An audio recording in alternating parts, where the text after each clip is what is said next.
Assalamualaikum Saudara Lon, kembali lagi di YouTube channel Irfan Aceh. Di video kita kali ini yaitu Taman Krung Langsa.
Saudara Lon, inilah Taman Krung Langsa.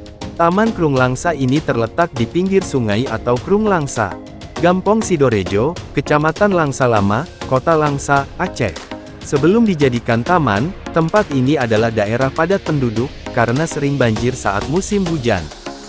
Rumah-rumah penduduk setempat pun direlokasi ke Gampong atau Desa Timbang Langsa, Kecamatan Langsa Baro, Kota Langsa.